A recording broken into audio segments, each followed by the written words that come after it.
Bonjour à tous.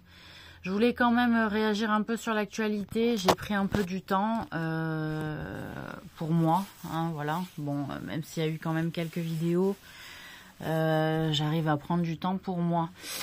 Qu'est-ce que je voulais dire? Donc, je voulais intervenir sur le fait de l'association hein, que j'ai dénoncée dans mon exposé sur l'Europe. Hein.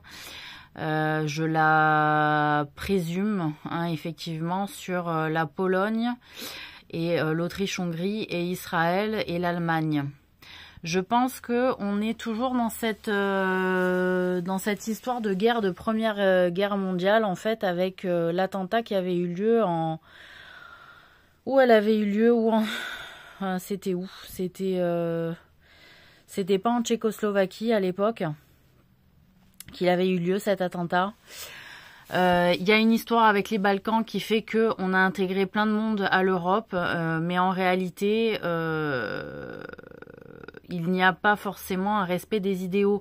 Quand l'Europe a été créée au départ, je tiens à le rappeler, c'était en fonction de la Déclaration des droits de l'homme de 1789, mais française, comme étant une guidance, comme étant un objectif, une garde à maintenir en fait sur terre. Donc quand je vois dans les médias hein, que la Pologne peut remettre en question la Cour européenne des droits de l'homme parce qu'elle empêche ci, parce qu'elle empêche ça, parce que ils font cela engrange en fait le vice hein, que les pays perdent de leur souveraineté. En réalité, effectivement, concernant les droits de l'homme, oui, tout pays perd de sa souveraineté. Moi, quand je parle de souveraineté, elle est économique, elle est agricole, elle est financière, elle est territoriale, elle est voilà. Après qu'on garde ses frontières parce qu'il y a trop de migration, parce qu'il y a une politique dégueulasse à l'étranger, bah il faut arrêter la politique dégueulasse à l'étranger et que les droits des hommes soient respectés de partout ailleurs, hein, pour pas qu'ils viennent les chercher chez nous. Sachant que chez nous, ça commence vraiment à être biaisé un petit peu le jeu, c'est un peu dégueulasse. Donc voilà. Hein, je tiens à le rappeler quand même que c'est une sécurité, une Cour européenne des droits de l'homme, c'est une sécurité, une Cour pénale internationale.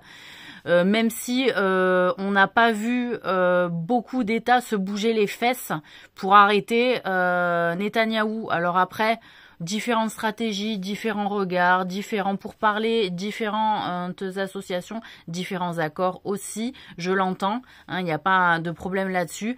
Par contre, ce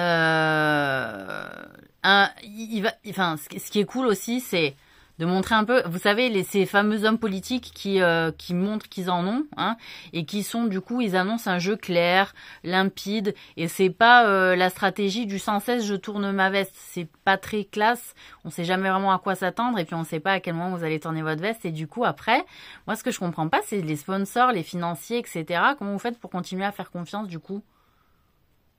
Je sais pas, je vous pose la question, je suis très curieuse. Hein. D'être tout le temps avec des gens qui tournent leur veste, c'est pas rassurant, non? À moins qu'il y ait une stratégie comme ça de boursicotage où on travaille justement, on fait travailler l'argent avec les gens qui tournent leur veste. Je sais pas, ça m'intéresse. Ça m'intéresse de comprendre le système. Donc voilà, bon. Petite aparté. Donc voilà, qu'est-ce que je voulais dire d'autre? Donc voilà, la Cour européenne des droits de l'homme, elle fait son boulot parce que alors évidemment ça concerne des personnes, hein, parce que là où les gens ils ont envie de gueuler, c'est que la Cour européenne en réalité des droits de l'homme, du fait du nombre de migrants, d'accord, qui arrivent sur nos territoires. Hein, en réalité, elle est là la question. Qu'est-ce qu'on fait de ces gens? Et sachant que la Cour européenne des droits de l'homme, comme son nom l'indique, ça concerne l'Europe, les droits des Européens, en gros, hein, quand même aussi. Voilà. Donc, ce qui serait bien, c'est qu'on laisse aussi les autres pays à s'organiser à faire leur Cour africaine des droits de l'homme, par exemple. Hein. Cour moyen-orientale des droits de l'homme, peut-être. Hein. Voilà, bon, il y a la Cour pénale internationale quand même qui gère la Déclaration universelle des droits de l'homme aussi. Hein. Donc il y a un universalisme quand même qui a été développé et qui a été défendu. Et il faudrait absolument pas mettre à mal ces administrations, ces instances. Parce que on en a fait les frais pendant des siècles du manque de respect des droits de l'homme. Donc, et on en fait encore les frais. Hein. Par contre, là où je suis d'accord avec ces pays en disant bon, la Cour européenne des droits de l'homme, elle a bon dos, mais sauf qu'on peut pas accueillir toute la misère du monde et qu'à un moment donné, on peut pas défendre les droits de l'homme des gens qui viennent d'ailleurs. La Cour européenne, c'est pour les Européens, point barre.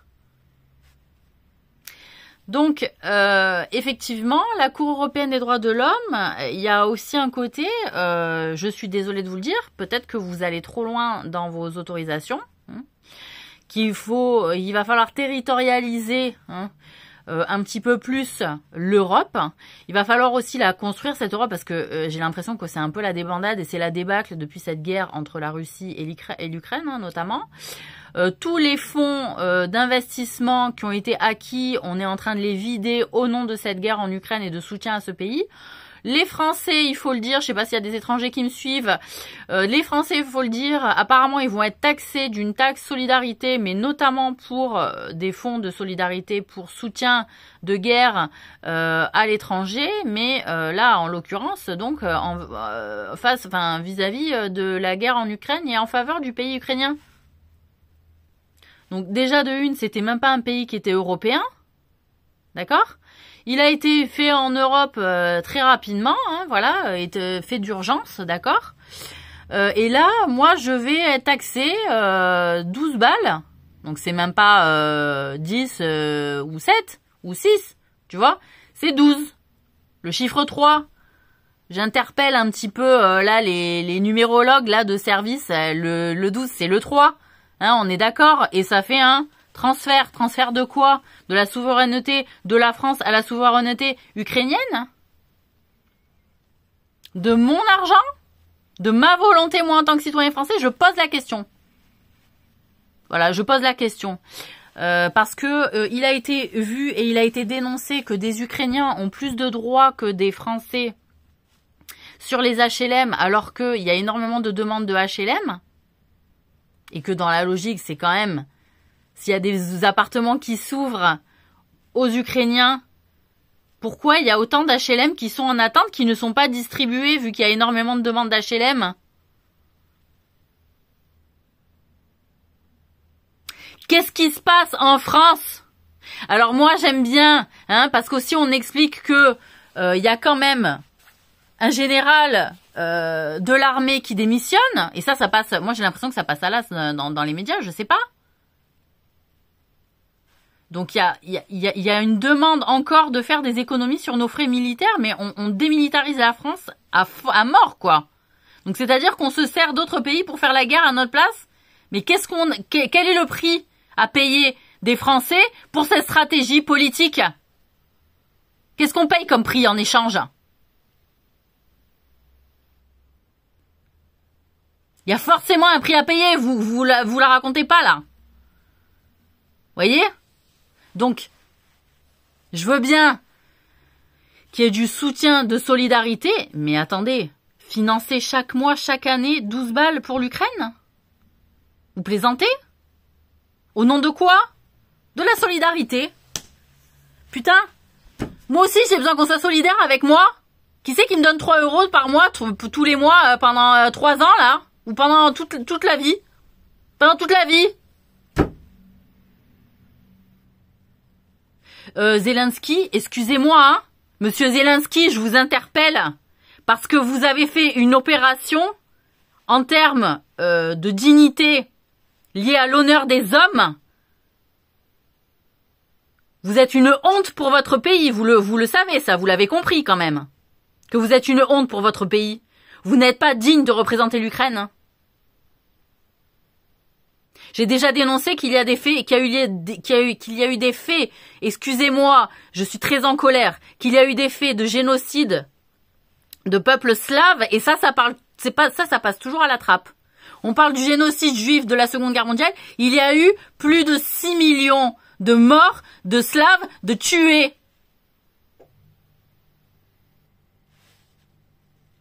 Et dans les pays, ouais, en Autriche, en Hongrie, en Ukraine,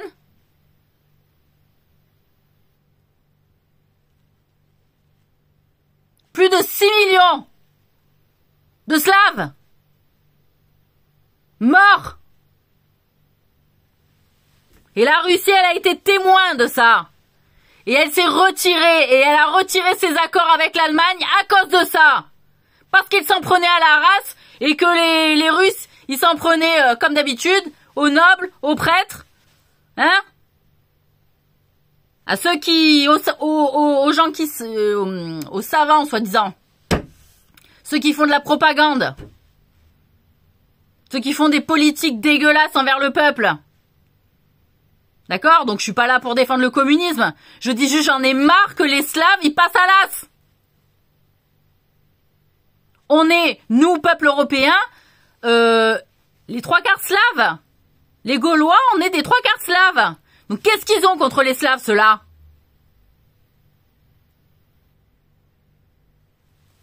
Indo-européens. Ça veut dire qu'on est parti de l'Inde, hein? Qu'on a voyagé. D'accord? Au Moyen-Orient, on est remonté. On est passé dans les Balkans. Et on est remonté jusqu'à la France. On est passé par la Grèce, etc. On est tout mélangé, nous. Notamment, français, ça veut dire aussi qu'on est slave, potentiellement. Depuis des générations. Ce qui s'est passé en Ukraine, au nom de quoi?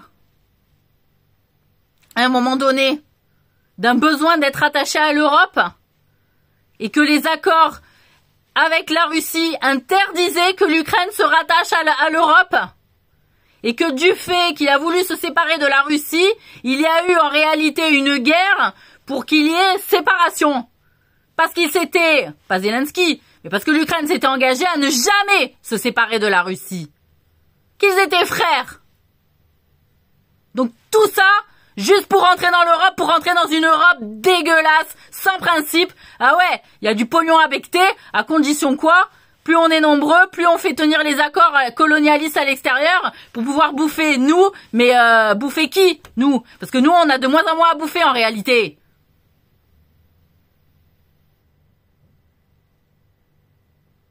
Et là, c'est honteux. Donc ce Zelensky sort d'où? Parce que si on regarde la généalogie de ce monsieur, je suis pas sûr qu'il ait pas été impliqué dans le génocide slave, par ailleurs.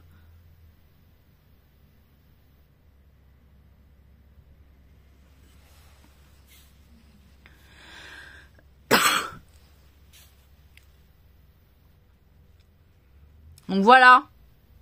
Donc la Cour européenne des droits de l'homme, pour l'instant, c'est pas notre priorité pour l'instant, c'est de pas perdre notre putain de souveraineté, de faire en sorte qu'on soit pas complètement démilitarisé et qu'on se serve parce on est vraiment à ras le pognon, vous voyez. On est vraiment sec, on est plat, tu vois, en France. On est sec, on est plat, tu vois. Donc on essaie de trouver des stratégies à l'étranger pour essayer de se faire tuteler, quoi. Tu vois, on est sous tutelle, nous, en France. T'as compris?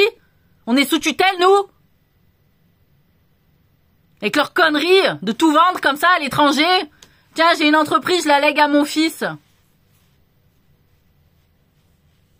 Et ouais, mais ton fils, il a vendu pour très cher à n'importe qui. Et pas que, hein. Les territoires. Hein? Les nappes phréatiques. Alors?